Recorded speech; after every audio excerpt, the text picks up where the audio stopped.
Vamos a iniciar la clase de aplicaciones digitales, la primera clase del año. Les pido por favor que los micrófonos solo los abran cuando quieren decirme algo. Repito, igual que siempre, me pueden interrumpir sin ningún problema. Lo abren, yo cuando escucho que lo abren, me quedo ahí esperando la pregunta o lo que sea. Total, no suele ocurrir que hablen muchos a la vez. Bueno, arquitectura de memoria. Vamos a arrancar por acá. ¿Por qué quiero arrancar por acá? Porque la memoria es el dispositivo, ¿me escuchan bien, no? Pregunto por las dudas. Sí, Sí, se escucha bárbaro, profe. Joya, joya. Todavía el auricular anda bien. Bueno, decía que la memoria es el dispositivo eh, principal de conexión al microcontrolador o microprocesador. En definitiva, eh, cuando se, cuando se creó al microcontrolador o al primer microprocesador, se lo hizo como para que se pueda conectar principalmente con una memoria. En definitiva, hay muchas cosas que puede no tener un, un procesador en general, hay muchas cosas que puede no tener conectadas, pero lo que seguro tiene que tener es memoria. Obviamente fuente de alimentación, obviamente un reloj de clock, pero como dispositivo hay un montón de cosas que puede o no tener dependiendo de lo que hagan, pero memoria sí. Y memoria es con lo que se va a conectar. La realidad es que en la década del 70, cuando empezó a aparecer toda esta nueva electrónica, una electrónica que se alejaba de los conceptos analógicos y de circuitos, y que pasaba a esta lógica binaria, y que de la lógica binaria pasó a estas secuencias de código llamados programas. Desde esa época empezó una evolución en las memorias y que de algún modo también definía cómo era en ese momento un microprocesador. Eh, en esa época, inclusive en parte del inicio del 80, era inconcebible que un chip tenga además la memoria en el mismo micro. Estaba siempre externo. Entonces, empezamos a definir qué es una memoria. La primera cosa que necesitamos hacer es inevitablemente definir conceptualmente qué es una memoria. Bueno, se trata de un dispositivo con la capacidad de almacenar información en forma permanente o temporaria.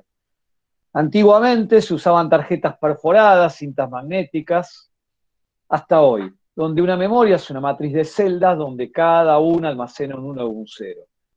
Es solo introductorio, capaz que vieron en algún un video o alguien les habló alguna vez que antes que aparezca en la memoria electrónica era directamente una tarjeta con perforaciones o no perforaciones, y cuando la tarjetita o la cinta pasaba había unos sensores o levitas que detectaban si había agujero o no, y eso, bueno, fueron los primeros intentos de guardar datos, ¿no?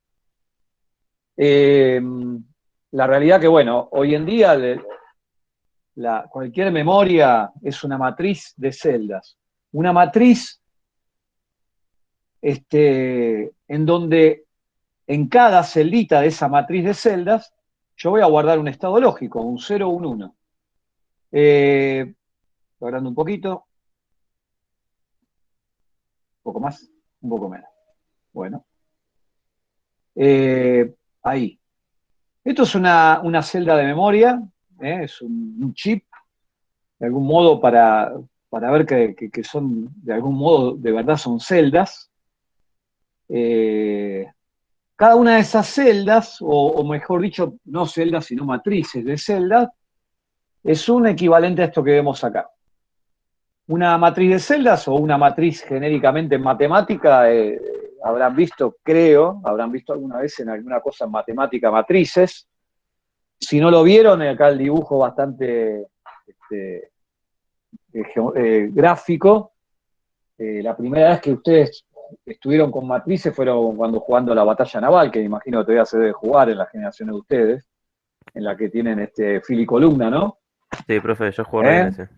Yo la tengo acá en mi Este, casa. eso de jugar fila, bueno, no dicen fila o columna, sino dicen, por ejemplo, A4, hundido y todo eso. Eh, Así que una matriz bidimensional tiene un fila y columna. La matriz puede, matemáticamente, conceptualmente, las matrices pueden tener tantas dimensiones como quiero. Lo que pasa es que no las puedo, hasta de tres variables, puedo realizarla, puedo dibujarla geométricamente, ¿no? Una matriz tridimensional, como su nombre lo dice, lo pueden dibujar también. Ya después de ahí para arriba, entramos en matemática pura y no tengo forma. O por lo menos no una forma directa de hacerlo, si bien hay transformaciones lineales y algunas cosas locas que no vienen al caso. Bueno, la matriz esta que está acá, la que estoy señalando, tiene en fila, columna. Ustedes pueden acceder a cada celda de estas eligiendo un número de fila y un número de columna.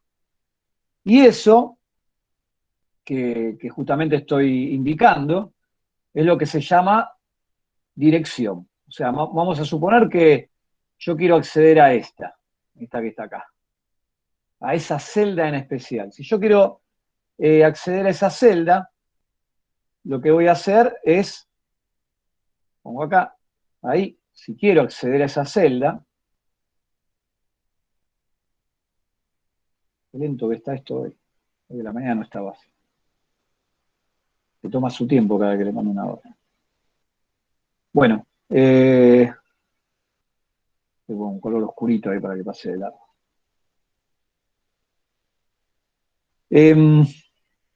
Para elegir esta celda,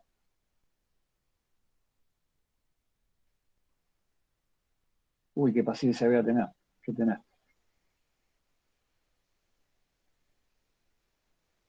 No sé qué pasa, que está tardando un montón. Bueno, a ver si me deja escribir ahora o ya me plantó. Ahí está. ¿Qué tengo? Fila 3, fila 3, columna, que miramos acá arriba, columna 5.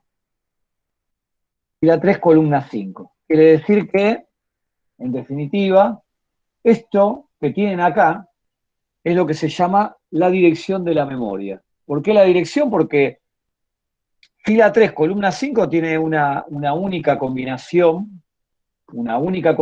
que me accede a la celda esta en especial.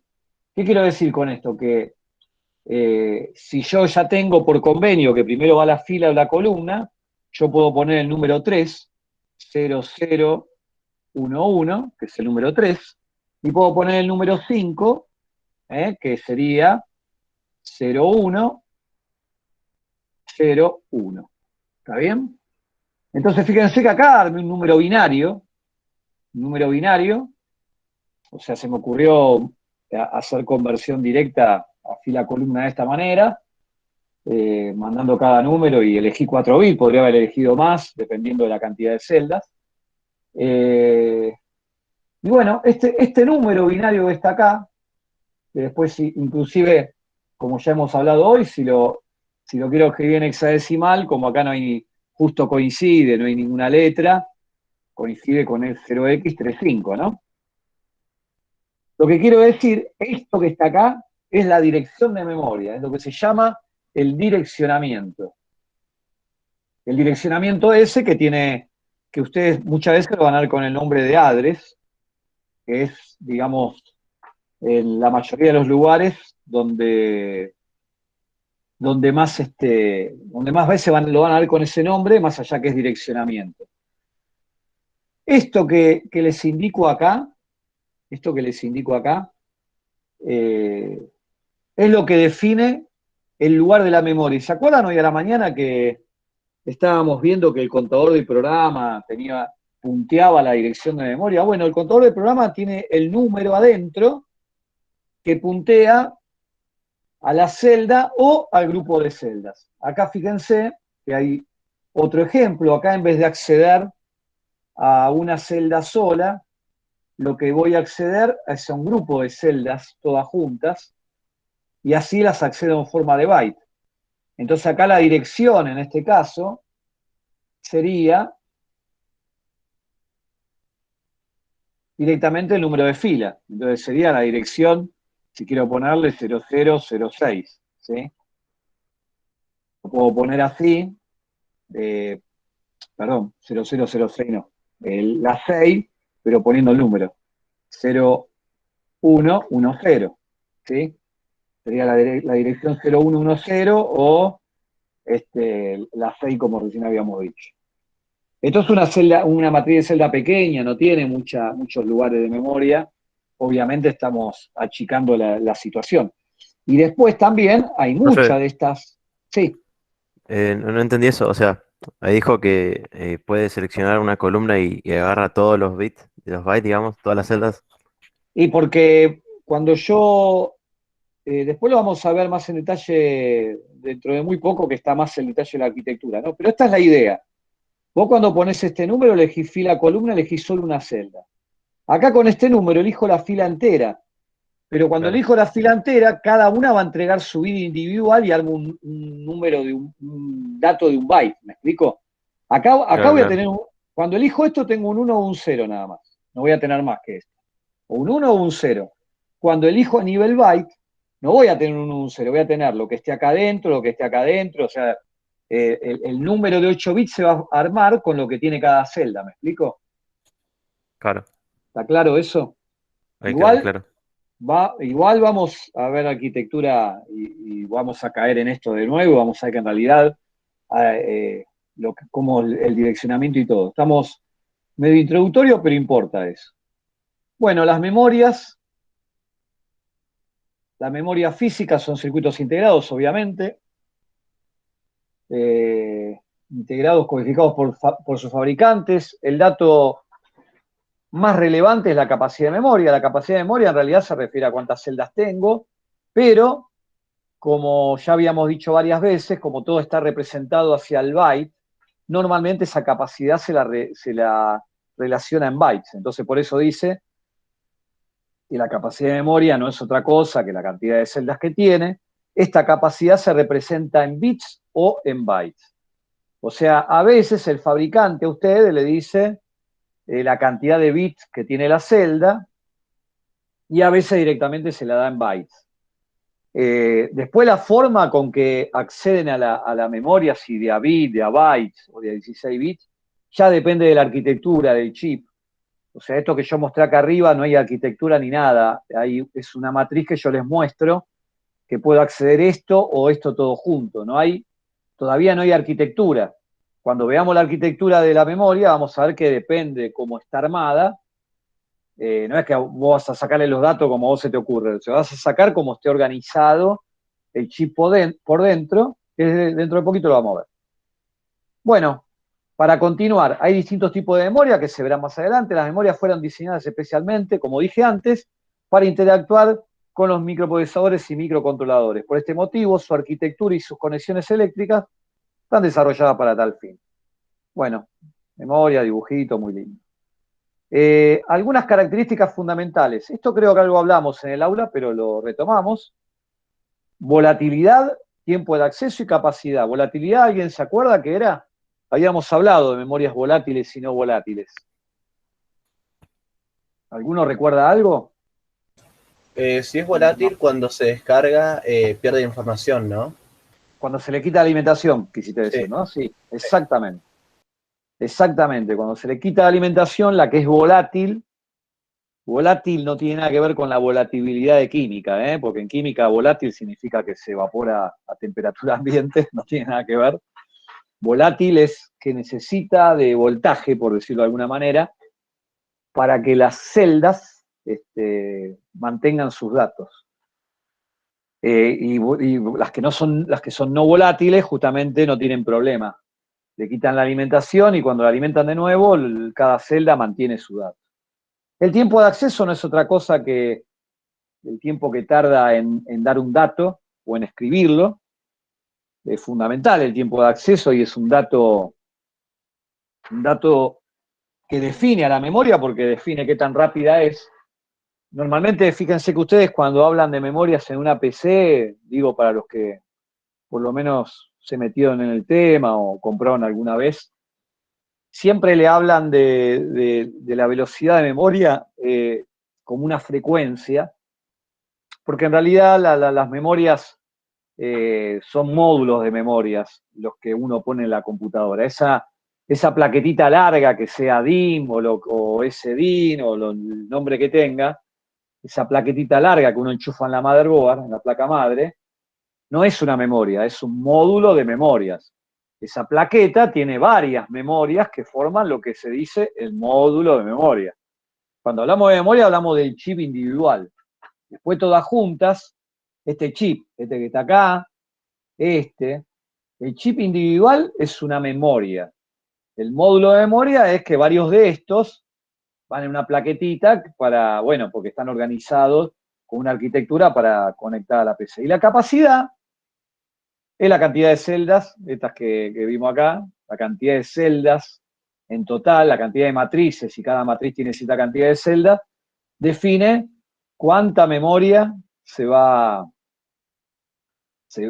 tiene justamente para guardar datos y volver a leerlos. El tiempo de acceso, que después vamos a ver, acá hacemos un introductorio. Para eso están estos diagramas, que los vamos a aprender a leer bien. Son los diagramas de tiempo. Los diagramas temporales son los que representan cómo se lee o se escribe una memoria. En realidad, ¿por qué usamos diagramas de tiempo? En el aula ya habíamos hablado que había dos tipos de tecnología, había dos tipos de tecnología binaria. Una es la combinacional y otra es la secuencial. La que es combinacional, que son compuertas AND, OR, etcétera, con una tabla de verdad me alcanza para representarlo. ¿Por qué? Porque pongo, bueno, entrada A en 1, la entrada B en 0, la salida en tanto, la 1, 1, bueno, todo combinación. En la electrónica secuencial no me sirve una tabla de verdad, porque las cosas varían en función del tiempo. Entonces yo no puedo decir que si esto está en 1, esto está en 1 y esto está en 1, acá voy a tener un 0. Porque acá esto puede cambiar. Y después, bueno, están estos simbolitos de acá, que vamos a ver qué significa cada uno. Pero esto que dice acá, esto representa la escritura de una memoria y esta parte la lectura. Y ahí está el tiempo de acceso, la dirección para la escritura, el read address, que es la lectura, la dirección para la lectura, la entrada de datos, cuando aparece el dato, porque acá la estoy leyendo, la señal de write enable, que acá se baja porque le dice a este que quiere escribirla, y acá no baja porque la voy a leer. Bueno, esto es algo que tenemos que saber y que aprender, porque los diagramas de tiempo son la representación, la mejor representación para explicar un integrado. Uno a veces puede agarrar un integrado y leer todo, pero si uno lee el diagrama de tiempos, mira este gráfico de acá y comprende un montón de cosas que de otra manera es leer y leer. Los microprocesadores tienen varias cosas representadas de esa manera. Bueno, vamos por parte. Volatilidad, que ya habíamos hablado. Las memorias volátiles, como bien dijeron, son aquellas cuyas celdas solo sostienen los datos. Cuando tiene alimentación, bla, bla, falla la energía y se pierde. No vamos a leer todo porque esto es más para que repase y para que lo lean cuando sea necesario. La no volátil, obviamente mantienen la celda aún en ausencia de energía, y estas obviamente van a ser utilizadas cuando necesitan mantener los datos, cuando le quiten la alimentación, ¿no? Si no estaría esto cada vez que le sacan una batería a un equipo con un microcontrolador, tendrían que conectarlo de nuevo y cargarle el programa, ¿no? Entonces, bueno, obviamente necesito. La volatilidad acá separa entonces a los dos tipos de memoria básicos que hay. Las memorias volátiles son las memorias RAM, se llaman RAM porque son Random Access Memory. La memoria de acceso aleatorio significa que la puedo leer o escribir en cualquier momento. Normalmente sobre la memoria lo que dice, bueno, aparte del fabricante y aparte de la fecha de fabricación, esto sería año 95, semana 13, tiene obviamente el número de memoria, que es cuestión de ver en el manual, que es GM76C88, y el guión 15 en general representa la velocidad de la memoria. La velocidad normalmente o está el número referido a alguna unidad, que puede ser microsegundos o nanosegundos, o puede ser el 15, una referencia a una tabla interna. Así que no siempre lo que ustedes van a ver ahí es exactamente la velocidad. Pero bueno, una memoria RAM luce así. La memoria ROM de solo lectura son las no volátiles. Y esta en especial es una memoria que tiene una característica especial, que tiene esta ventanita. No sé si alguna vez se cruzaron con esta memoria, si la vieron por ahí en algún bicho o en una foto o lo que sea. Si no es así, les comento que son memorias que tienen esta ventana porque se las puede borrar externamente y volver a grabarlas. Son solo de lecturas, ¿por qué? A pesar que la puedo grabar de nuevo, el uso normal es de solo lectura. O sea, cuando está puesta en la plaqueta trabajando, en memoria, read-only memory, memoria de solo lectura. Esta, acceso aleatorio. ¿Por qué acceso aleatorio? Porque puedo leer o escribir en el orden que quiera y cuando quiera, ¿sí? Esta no la puedo escribir cuando quiera. Esta, para programarla, es toda una vuelta. En estas memorias, bueno, aparte del número del fabricante, acá está la velocidad, menos 10 F1, hay que ver qué significa en el manual. Este es el modelo de la memoria. Este debe tener que ver con el encapsulado. Y esto, no sé si también es la fecha de fabricación, pero no la saco tan rápido por año y número de semana, que a veces tienen otra codificación. Tiempo de acceso. ¿Qué es el tiempo de acceso? El tiempo que transcurre desde el instante que se lanza la operación de lectura en una memoria al instante que se dispone de la primera información buscada. O sea, ¿para qué quiero una memoria? Para leerle las celdas. Desde el momento que yo empiezo la operación de lectura, o sea que le pongo la dirección para que elegir la celda o el grupo de celdas, le aviso que la quiero leer, la activo, en algún momento, en sus cablecitos llamados bus de datos, me van a entregar lo que tienen las celdas guardadas.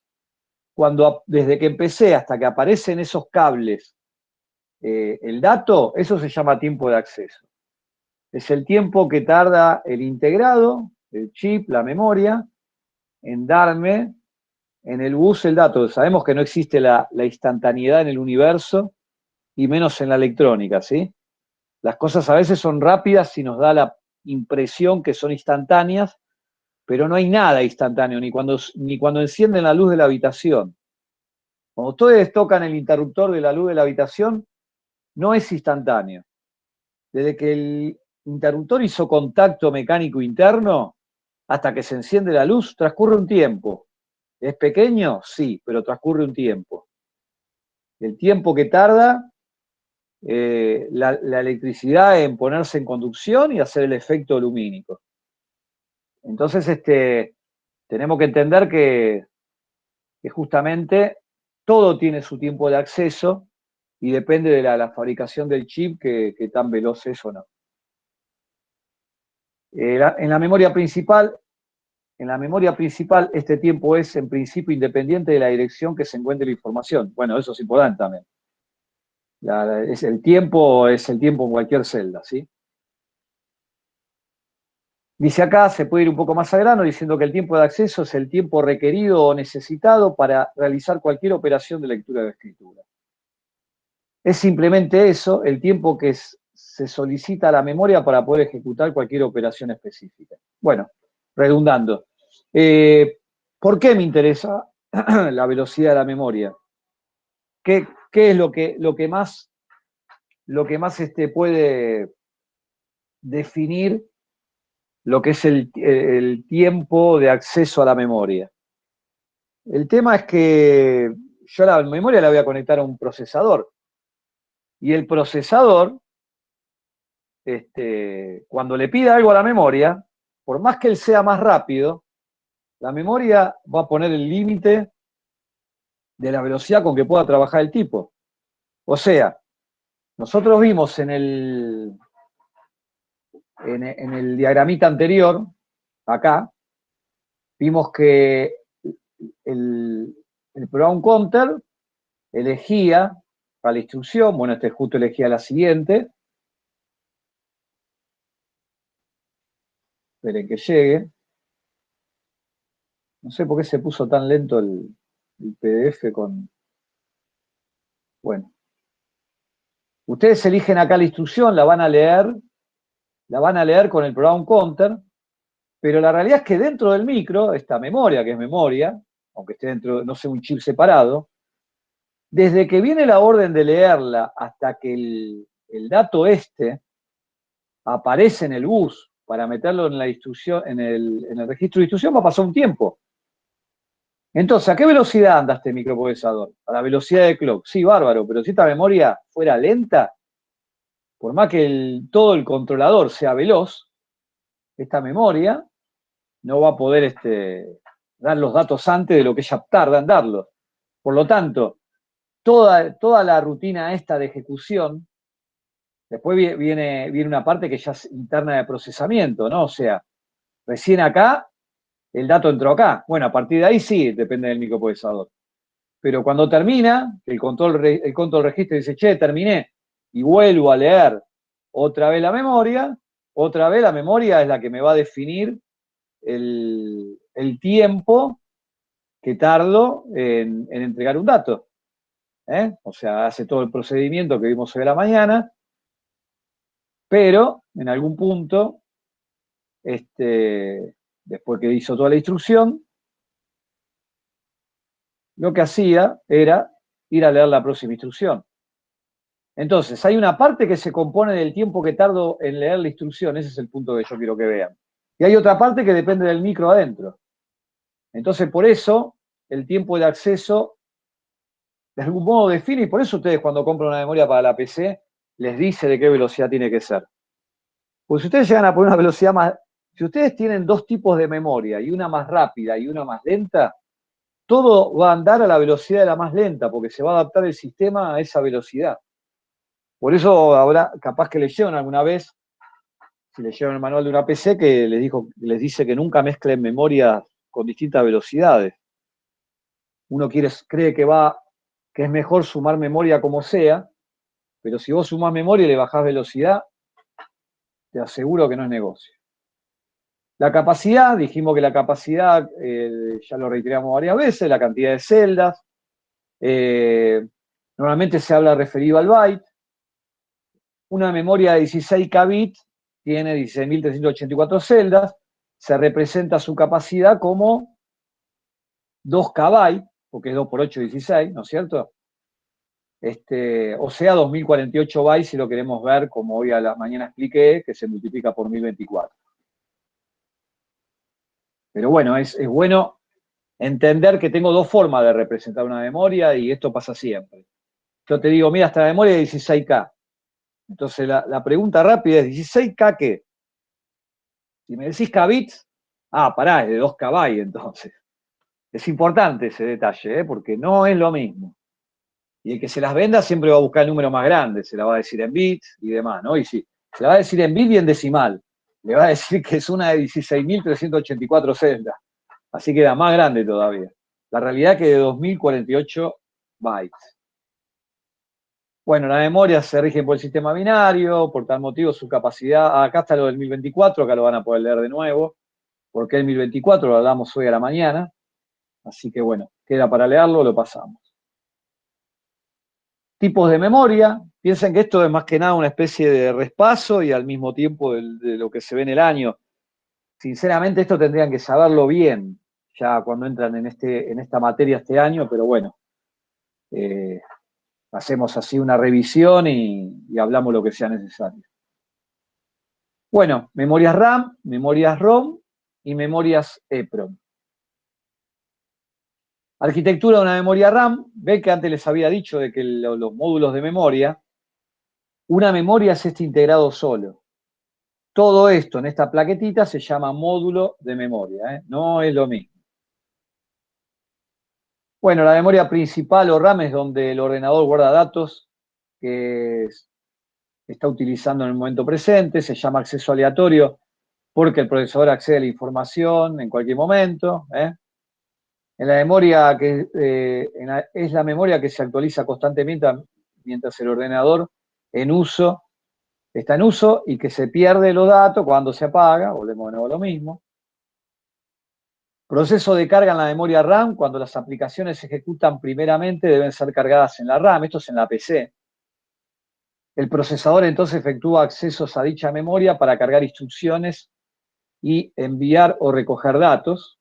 Esto es en la PC específicamente. O sea, ¿cuál es la utilidad de la RAM en definitiva, ¿no? Proceso de carga en la RAM, seguimos, reducir el tiempo necesario para acceder a la memoria ayuda a mejorar las prestaciones, obvio. La diferencia entre RAM y otros tipos de memoria de almacenamiento, como los flash ROM o discos duros, es que la RAM es mucho más rápido. Y se borra al apagar el ordenador, volvemos a decir. Las posiciones de memoria están organizadas como filas y columnas de una matriz, y para acceder a la RAM se debe empezar especificando fila y después columna, y por último se debe indicar si deseamos leer o escribir la posición. Esto que lo estoy adelantando, cuando vayamos más a lo minucioso, vamos a ver que con un diagrama de tiempos esto se representa porque la memoria es un dispositivo que no es hipercomplejo, pero tiene cierto grado de complejidad. Y entonces hay que cumplir con un requisito. No es una compuerta AND que le pongo 1, 1 y me da un 1 a la salida. No, esto le tengo que poner la dirección. Cuando la dirección está estable, le tengo que decir si la voy a leer o escribir. Cuando ya decidí si la voy a leer o escribir, activo el chip desde el chip enable, activo realmente el dispositivo. Cuando se activa el dispositivo, tiene que estar la dirección, tiene que estar decidido si la voy a leer o escribir, y si la voy a escribir también tiene que estar decidido qué dato le quiero escribir. Todo eso que le dije en palabras es parte de lo que justamente quiero que entiendan bien, porque esto se conecta al microcontrolador, aunque sea dentro del chip, pero lo hace.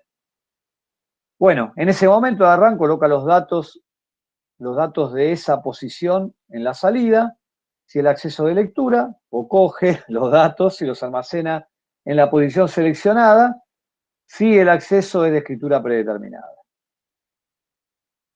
Cada celda de la RAM tiene una ubicación, un nombre, una nomenclatura aceptada por la comunidad científica, el sistema hexadecimal.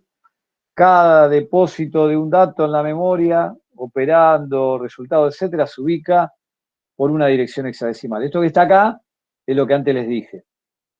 El número real es binario, no es hexadecimal, pero nosotros lo representamos en forma hexadecimal porque nos es mucho más cómodo para indicarlo. Bueno, en la ROM, ¿qué pasa en la ROM? Solo lectura. Es una memoria de solo lectura. Por ejemplo, ahí tienen la ROM de una motherboard, que pertenece al BIOS. Creo que, no sé si con ambos grupos o con uno de los grupos habíamos hablado de eso, que justamente el programita que ejecuta la computadora la primera vez que la enciendo, lo primero que hace es lo que está guardado acá en la ROM. Porque la computadora para arrancar tiene que ejecutar algún programa. Y yo puedo armar la computadora sin tener Windows todavía instalado, y la pregunta es, ¿cómo hago para que ande una computadora que no tiene algo que la haga andar? Porque las computadoras andan con programas. Y ahí está el BIOS de la motherboard, que es este chip de acá. Si yo no tuviese BIOS, cuando enciendo la máquina, va a entrar rápidamente en error la CPU porque va a querer buscar datos, va a leer cualquier basura como instrucción y se va a quedar ahí y no van a poder salir de ahí. Ahora, como yo tengo un programita llamado BIOS, muy básico, seguramente hecho en lenguaje de bajo nivel, ese BIOS hace las tareas iniciales cuando encienden la computadora. Cuando ustedes encienden la computadora, lo ven como algo natural, de que les aparezca en la pantalla un post informándoles qué BIOS tiene, chequeo de memoria y bla, bla, y sale a buscar un sistema operativo. ¿Por qué hace eso? Porque tiene un programa que lo hace hacer eso. Y si ustedes desconectan el disco rígido, la máquina eso lo hace igual. El disco rígido no hay nada de lo que hace en el inicio. Una vez que ese programa que está en el inicio detecta un dispositivo de buteo, llámese CD-ROM, llámese disco rígido, una vez que detecta el dispositivo de buteo, le entrega, le cede a ese dispositivo, le cede el control y se empieza a ejecutar el programa de buteo. A partir de ahí es lo que nosotros llamamos que se está cargando el sistema operativo. O se está ejecutando el programa en el CD que puede inclusive servir para instalar un sistema operativo. O se está ejecutando el programa en el pendrive que es booteable también y que tiene un programa. Bueno, eso. O sea que el BIOS es la parte fundamental del arranque. En ella solo se puede leer información que contiene, no es posible modificarla. Cuando es ROM, así a secas, ROM, sin ninguna otra letra adelante, viene de fábrica con cada celdita, con un dato y de ahí no se mueve. Así que sería el caso donde uno, como fabricante, manda a hacer 1.000.000 de memorias con el programa metido adentro, ¿no? Porque si no, obviamente no van a pedir fabricar una ROM con un programa único para probar, ¿no? Bueno, como dice acá, este tipo de memoria se acostumbra a guardar las instrucciones de arranque, lo que dije recién, funcionamiento coordinado de la computadora. Físicamente la memoria ROM son cápsulas de cristales de silicio. La información que contienen se graba de una forma especial por sus fabricantes. O sea que no tiene, lo que quiere decir acá es que en la celda ya no hay un dispositivo electrónico, un elemento, o elementos electrónicos, sino que directamente son unos y ceros que de la forma con que están dispuestos los cristales, esto que te entrega BCC o masa. Tan sencillo como es. En la arquitectura de la ROM, la memoria de este tipo, al contrario de las RAM, no son volátiles, pero se puede deteriorar a causa de campo magnético demasiado potente, lo aclara, que tampoco son infalibles, ha pasado. La comunicación con el procesador se realiza al igual que en la memoria RAM, a través de los buses de direcciones y de datos. La dirección, recuerdan, o el address, es ese número que elige fila columna, y los datos son los datos que están dentro de la celda. Al existir solo la posibilidad de lectura, la señal de control que en la RAM se utiliza para indicar si se iba a leer o escribir, solo va a intervenir para autorizar la utilización de la memoria. Claro, yo a la memoria ROM no le tengo que decir que la quiero leer o escribir, la quiero leer.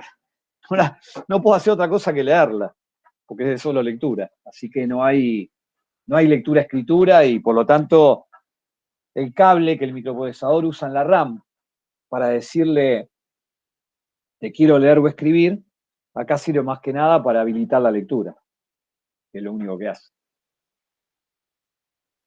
Además de las ROM, en las que solo puede grabar información el fabricante de la memoria, existe otro tipo de memoria no volátiles que se pueden modificar de diversas formas y son de una flexibilidad y potencia de uso mayor que las simples ROM. Bueno, gracias a Dios, no sé, porque gracias al fabricante sería, parezco el de Cars, que dice que justamente las memorias no son solo las ROM, sino que estábamos muertos nosotros, porque ustedes quieren hacer un aparatito en su casa y no pueden mandar a un fabricante a que les haga una ROM, le va a salir cuánto, que un fabricante pare la fábrica para hacer una memoria, ¿no?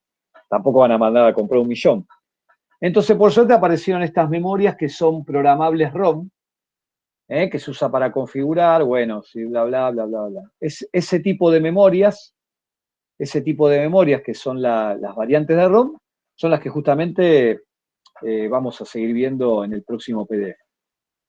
¿Alguna pregunta, chicos? ¿Algún tema?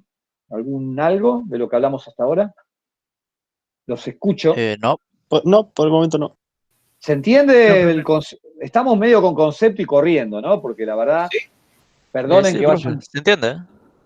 perdonen que vaya un poco en el aire, perdonen que vaya un poco en el aire, pero tengo claro de que este tema no es de este año, entonces como que siento una cosa interna de vamos rápido, te quiero entrar al microcontrolador, pero tenemos que ver, ¿sí?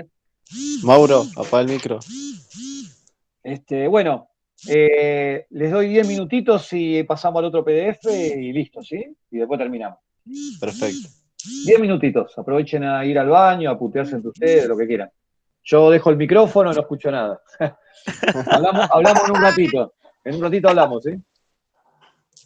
Hasta luego, ¿eh? Pero, Chao, profe.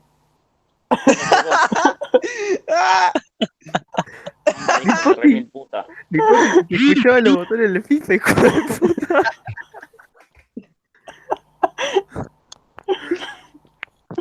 Ay. El sonido del celu. Voy a la barra. Se le pego, ¿Le pego? Etiqueten a Brighton en cualquier grupo que estén.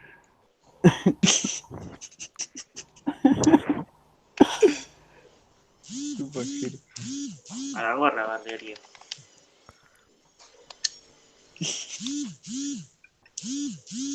Me tengo un sueño.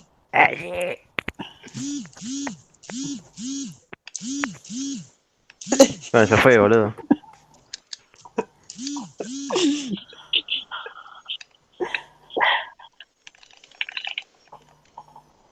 ¿Qué? Oro. No sé, no sé. No me la condes. Uy, Nipoti. Solo Ganando eso. Nipote. Ah, ¿cómo vas a perder 5-0 con River, Nipoti? Pantalón. Chupetín. Para. 8 estoy jugando a la Play, no rompan las bolas. Patoica. Estás jugando. ¿Qué va ganando? Ni Pochi Rache de peor jugador.